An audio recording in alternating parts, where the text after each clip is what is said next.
Bismillahirrahmanirrahim. Assalamualaikum warahmatullahi wabarakatuh. Waalaikumsalam warahmatullahi wabarakatuh, Sir. Apa kabar semuanya, Nak? Alhamdulillah baik, Sir. Alhamdulillah. Semoga tidak ada kendala dalam menghadapi bulan Ramadan ya.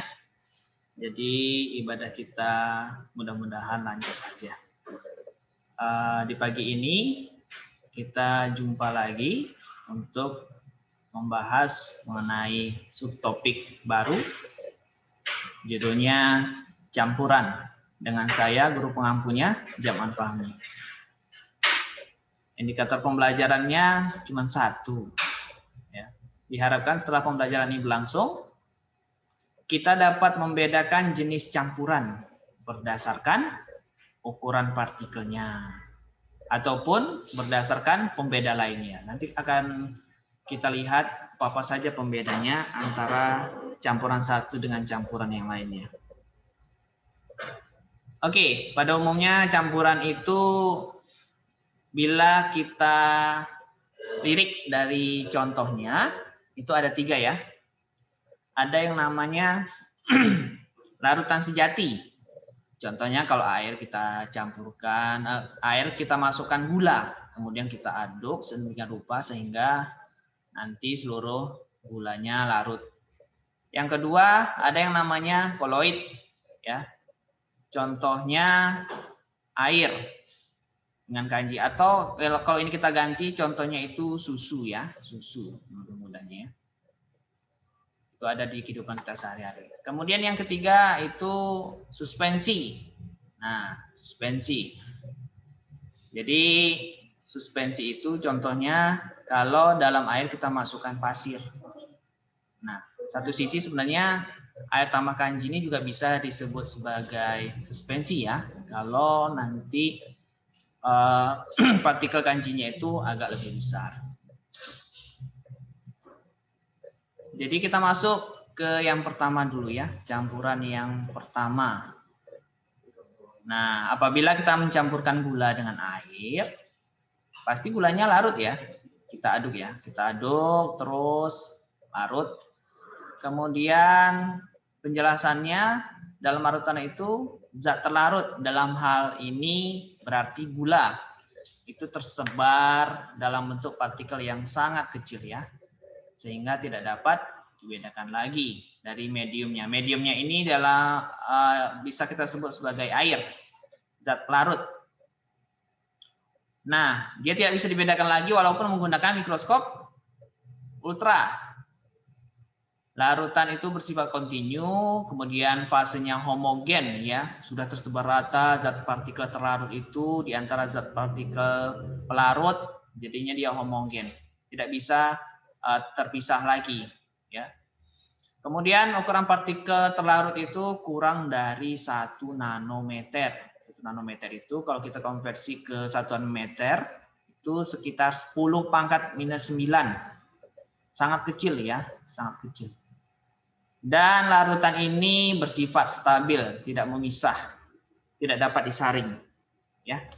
Jadi ada beberapa bagian yang bisa kita jadikan sebagai pembeda nanti di sini ya.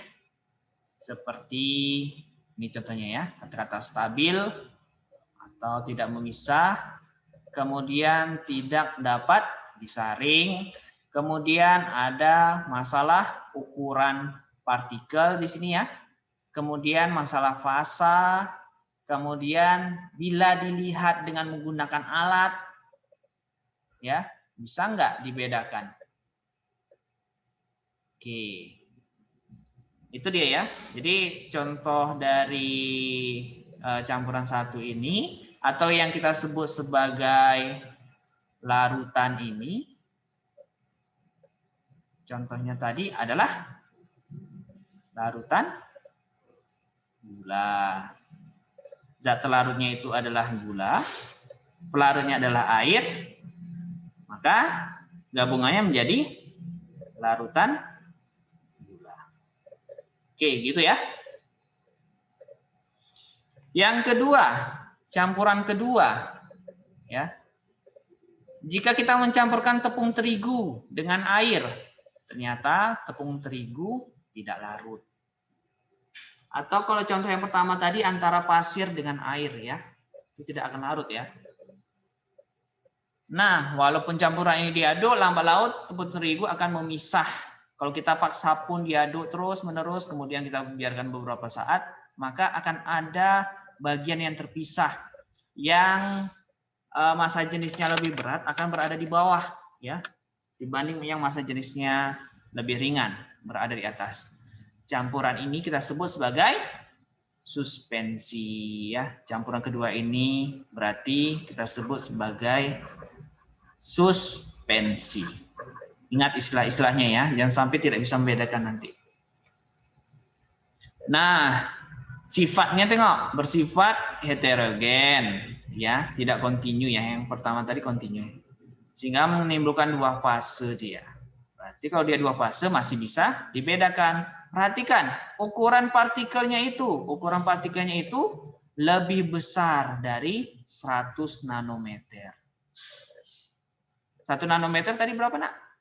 1 nanometer 10 pangkat minus 9 meter, Sir. 10 pangkat minus 9 meter. Ini ya, ini aja patokannya. Ini kalau 100 nanometer, nah coba konversi masing-masing. Kemudian suspensi dapat dipisahkan dengan menggunakan penyaringan. Jadi udah ketemu ya, ada beberapa pembeda antara campuran 1 dengan campuran 2, antara larutan dengan suspensi. Oke. Jadi kalau ini contohnya tadi apa? Ini contohnya tadi kita tambahkan antara tepung terigu ditambahkan dengan air. Tepung terigu sebagai apa? Zat terlarut ya. Zat terlarut. Ya, kita umpamakan istilahnya seperti itu. Ini zat pelarutnya. Tapi ternyata dia tidak melarut. Oke. Bagian mana yang tepung terigu? Bagian bawah ya. Bagian bawah. Karena dia massa jenisnya lebih besar. Sementara air itu nanti di bagian atas. Oke, ini mengenai suspensi. Loh, ini kok campuran kedua? Ini maksudnya campuran ketiga ya. Campuran ketiga. Ini saya ganti campuran ketiga. Jika kita mencampurkan susu dengan air. Pernah minum susu, Nak? Mudah-mudahan pernah. Waktu bayi juga kita dapat susu ya. Susu yang sangat murni. Dengan penuh kasih sayang ya. Oke, kembali lagi kemari. Nih susu apapun yang bisa kita ambil contohnya. Oke. Kita campur dengan air, ternyata katanya susu larut. Tetapi larutannya nggak bening, tidak seperti yang awal ya. Tapi ini keruh. Jika didiamkan, campuran itu tidak memisah, berarti lebih cenderung stabil. Sementara kalau campuran kedua tadi, bila didiamkan, memisah ya.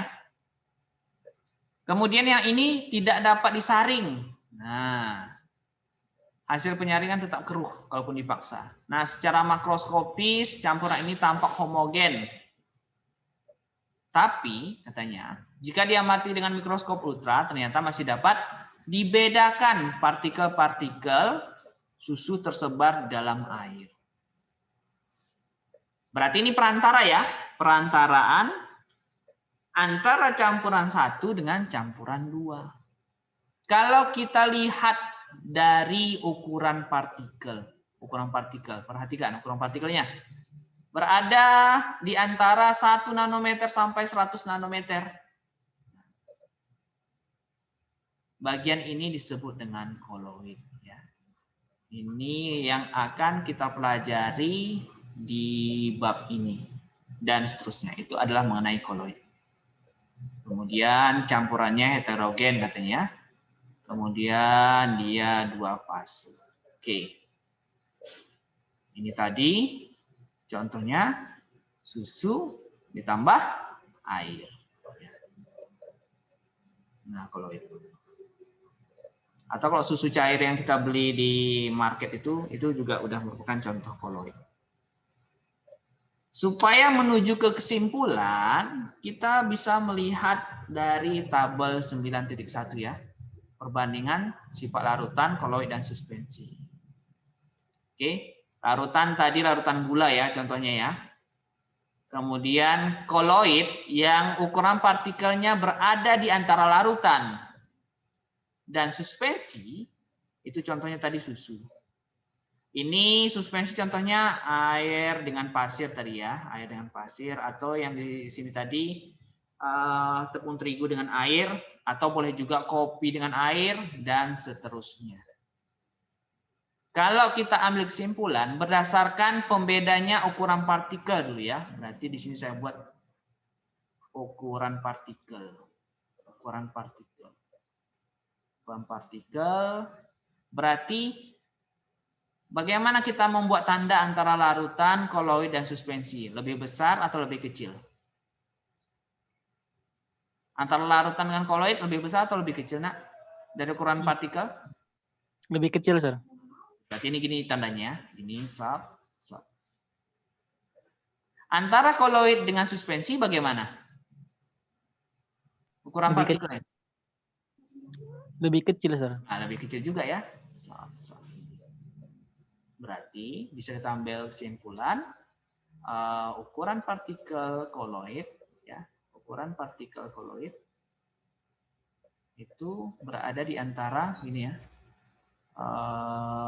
larutan itu lebih kecil dari koloid, koloid itu lebih kecil dari si suspensi, gitu ya kalau kita ambil kesimpulannya. Begitu juga untuk yang lain. Nah, ini bisa dibedakan dari berdasarkan ini nama pembedanya homogenitas. Yang ketiga ini nama pembedanya fase. Yang keempat nama pembedanya stabilitas. Yang terakhir penyaringan. Ya. Berarti ada 3 pembeda yang menunjukkan perbedaan antara larutan, koloid, dan suspensi. Ini namanya faktor pembeda ya. Ini kalau kita tambahkan 1 kolom lagi. Asumsikan garis yang saya buat ini lurus ya, Nak ya. Oke. Ini saya tambahkan faktor pembeda. Oke, bisa dipahami ya? Berarti pembeda antara larutan, koloid, dan suspensi bisa dibedakan dari homogenitasnya. Kalau larutan itu homogen. Kalau koloid di antara lah ya, secara makroskopis nampak homogen, tapi secara mikroskopis dia heterogen. Kalau suspensi udah jelas-jelas heterogen. Ukuran partikel, larutan kecil 1 nanometer, kurang dari 1 nanometer. Koloid di antara 1 sama 100, suspensi di atas 100. Satunya nanometer, ingat 1 nanometer tadi sama dengan 10⁻⁹ meter. Dari fase, larutan 1 fase udah jelas nggak bisa dibedakan. Koloid masih bisa. Suspensi apalagi. Stabilan atau stabilitas, larutan itu stabil. Koloid itu cenderung ya, atau pada umumnya stabil. Berarti ada bagian yang tidak stabil. Nanti kita bahas lagi untuk seterusnya contoh-contohnya. Suspensi tidak stabil. Kemudian yang kelima, masalah penyaringan, larutan itu otomatis tidak dapat disaring ya. Kalau dia zat terlarutnya murni, gula murni, kecuali gulanya nanti ada pengotornya. Itu biasanya pengotornya itu tidak akan larut. Yang koloid bagaimana? Tidak dapat disaring ya, kecuali ada penyaring ultra. Tapi saya sendiri belum lihat ya, bagaimana sih bentuknya penyaring ultra ini. Terakhir suspensi itu ya pasti dapat disaring lah. Kan ukuran partikelnya besar-besar. Sama kayak air sungai yang keruh, kalau kita diamkan beberapa saat kan lama-lama mengendap itu, ya. Bagian mengendapnya itu bisa dipisahkan dari zat yang terlarutnya. Begitu juga pasir dengan air, pasirnya bisa kita pisahkan. Oke, Nak. Hanya demikianlah kira-kira materi kita untuk pertemuan kali ini. Mohon maaf apabila ada kekurangan. Jangan lupa jawab kuisnya di psikologi. Jawab tepat waktu ya, Nak. Jangan sampai terlambat biar guru-gurunya tidak repot dalam merekap nilai kalian dan bisa dilaporkan tepat waktu kepada WKS-nya. Saya undur diri. Sekali lagi mohon maaf apabila ada kekurangan. Wabillahi taufiq wal hidayah. Assalamualaikum warahmatullahi wabarakatuh. Waalaikumsalam warahmatullahi wabarakatuh. Waalaikumsalam warahmatullahi wabarakatuh, Sir.